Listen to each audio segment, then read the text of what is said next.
Denise Huskins said she had been kidnapped. Police said it was a hoax. They told the public this was all made up, that she and her boyfriend were lying. But they were wrong, because Denise had really been taken. And what happened next turned this case into a complete nightmare.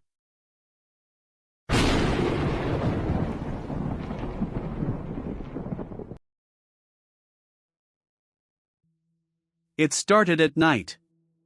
Inside Aaron Quinn's house in Vallejo, everything was quiet, the kind of quiet that makes what came next feel even more wrong the second it begins. Then a light hit. Not outside the room, not somewhere down the hall, right there, sudden and close, enough to tear both of them out of sleep. Aaron woke first. And before he could even clear his head, voices were already in the room and the night had already changed. There were instructions. Short ones, direct ones, the kind that tell you fast, this is not panic, this is control. They were inside. Not at the door, not trying to get in, already there, already moving like they knew what they were doing. Aaron was trying to catch up. That first stretch is always brutal because your body knows the danger is real before your thoughts can line anything up. Denise woke too. Now both of them were inside the same shock, hearing strangers talk in their room like the house already belonged to them. The orders kept coming. Stay still, do this, do not move, and each one made it clearer that this was planned before that night ever started. That mattered. Because when people stay that calm during something like this, you stop waiting for a mistake. They were being managed. Step by step, word by word, in a tone that made the whole thing feel colder than shouting would have. Aaron listened.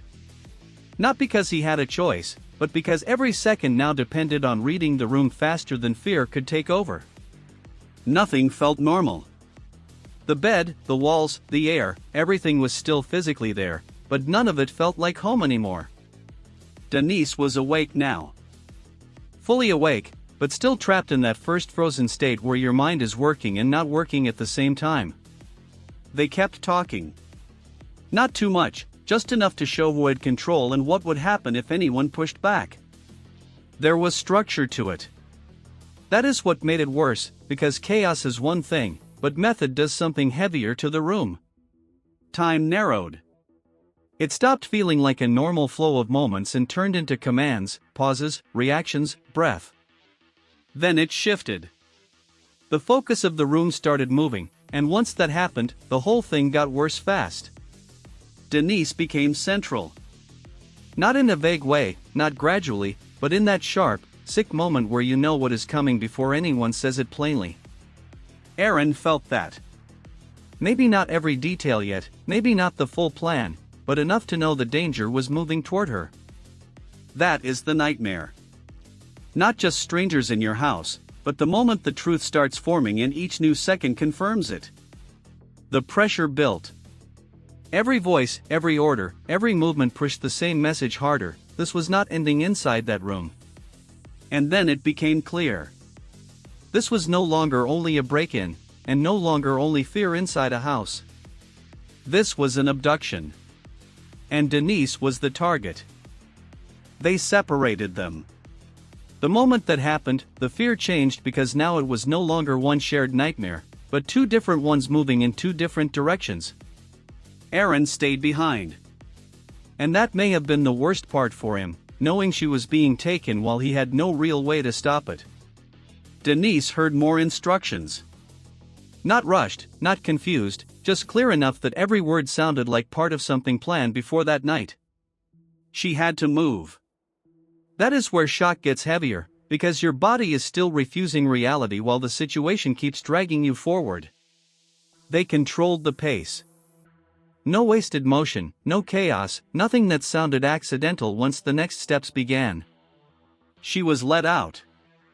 Out of the room, out of the house, out of the last place that still felt connected to normal life. Aaron was still there.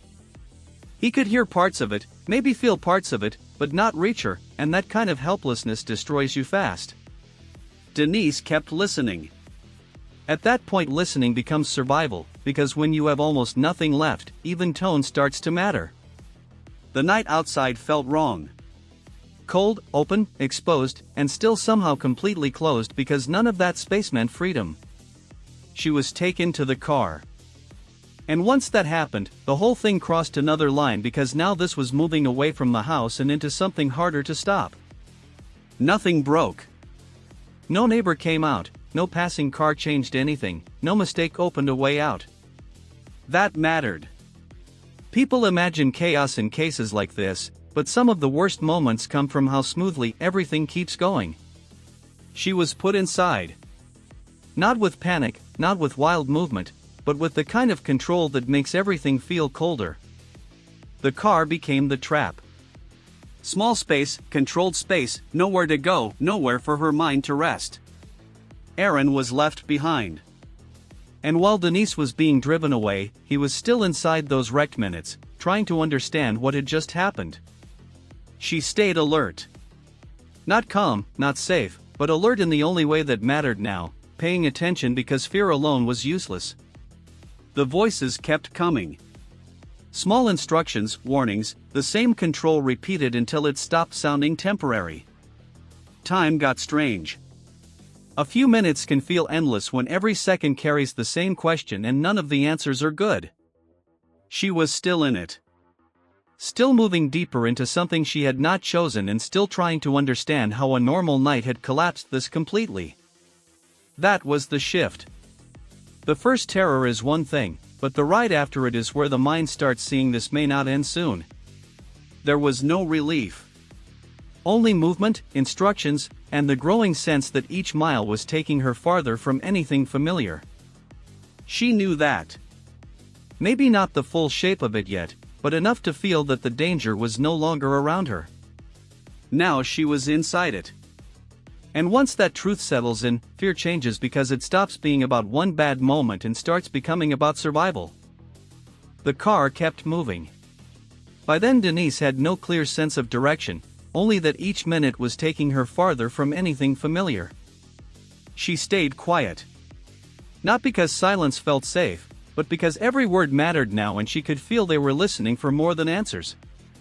They kept talking. Not constantly, but often enough that the fear never loosened and the space never felt still. She listened closely. When control is built with words, tone starts mattering almost as much as what is being said. Nothing felt random. That was the part pressing on her most, the steady way the instructions kept coming, like this had all been decided before the night even started. The ride went on.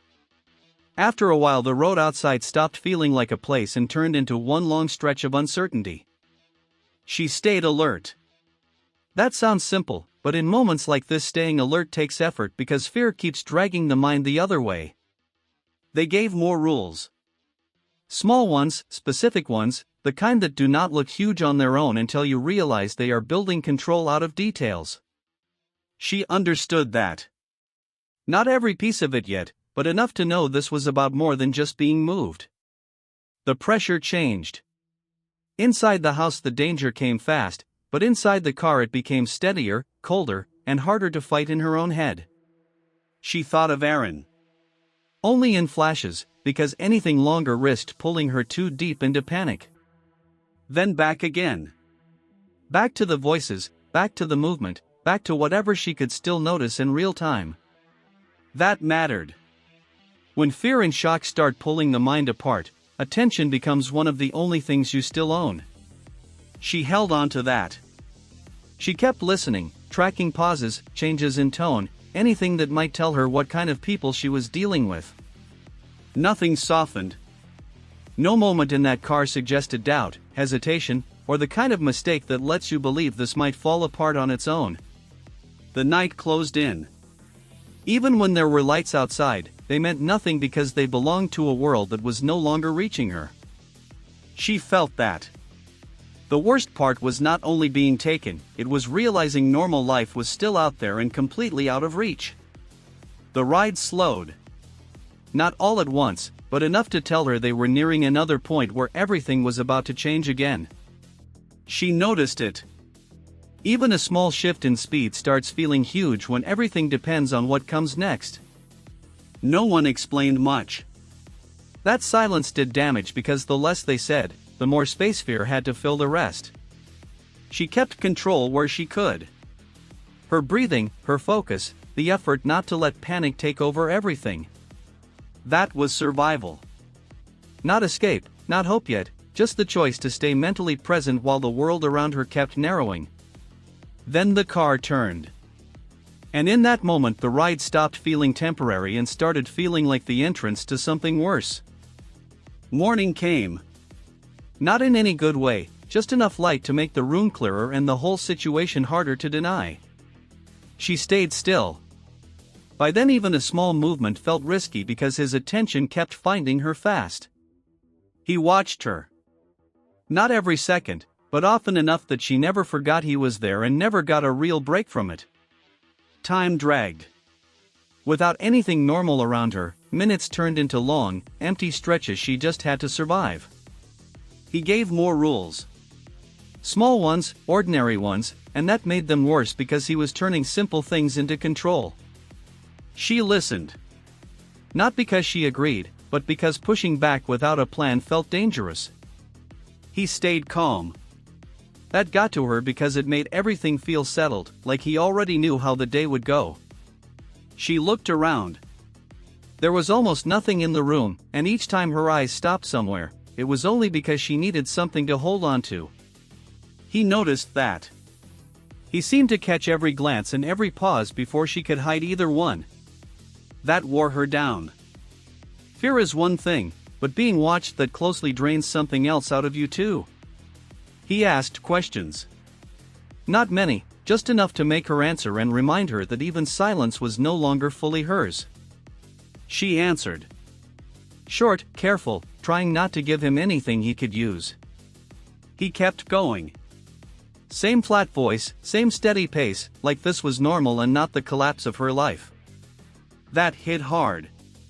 The more normal he sounded, the stranger her own life from the night before started to feel. She thought of home. Just in pieces, the hallway, the door, the last normal thing she had seen. He caught that. Maybe in her face, maybe in the way she held herself, but he saw it and pulled her attention back fast.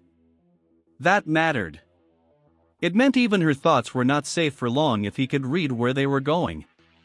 She went quiet. Words felt risky now because even harmless ones could turn into trouble. He let the silence stay. And that silence did damage because it gave her too much time to understand the trap she was in. Hours passed. At least it felt that way, because time inside that room had stopped feeling normal. Nothing improved. If anything, the place felt smaller now because the shock was fading and reality was settling in. She understood one thing. Getting through this was no longer about waiting for him to stop, it was about surviving one stretch of time and then the next. By then she knew. Not everything, not how far this would go, not when it would end, but enough to understand that this was not chaos anymore. The shock had changed. What replaced it was harder in a different way because now her mind was clear enough to see the pattern and clear enough to know she was inside it. He kept talking. Not non-stop, but often enough that the room never felt like hers and silence never stayed neutral for long. She listened. Partly because she had to, partly because every word told her something, even when he did not mean it to. That started to matter. When fear settles in, you stop only reacting and start watching the person causing it. She watched him. Not openly, not in a way that would challenge him, just enough to notice small things he probably assumed no one would notice. How he moved. How he repeated himself, how he watched for hesitation, how quickly he reacted to even slight changes. None of it felt random. That was the part that stayed with her because random people lose control, but controlled people can keep going. He asked more questions. Some personal, some strange, some that seemed to exist only so he could hear her answer and measure how she gave it. She answered carefully. Short when she could, neutral when she could, always trying not to give him more than the moment forced out of her. He noticed that. You could feel when he noticed, even before he said anything, because the whole room shifted when his attention narrowed. That was exhausting. Not only the fear, but the constant effort of weighing every word before it left her mouth. He kept testing limits. Not in some dramatic way, just small instructions, small checks, small moments to see how fast she would respond. She understood that. And once she understood it, the room changed again because now she could see that control was still being built. He wanted more. More obedience, more silence, more proof that the fear was doing what he wanted it to do. That became clear. This was not only about keeping her there, it was about shaping how she moved, answered, waited, and thought. She stayed careful. By then survival meant paying attention to things that should never matter: tone of voice, timing, eye contact, the length of a pause. It wore her down. Little by little, the effort of staying alert started draining more out of her than panic had. But she stayed with it. Because somewhere under all the fear, one part of her still understood that noticing things mattered. That was important. Not hope exactly, not anything clean like that, just the decision to keep watching and keep hold of whatever part of herself was still there. And that was where she was now. Not safe, not calm, not broken either, just trapped inside something she had not chosen and trying to survive it one piece at a time.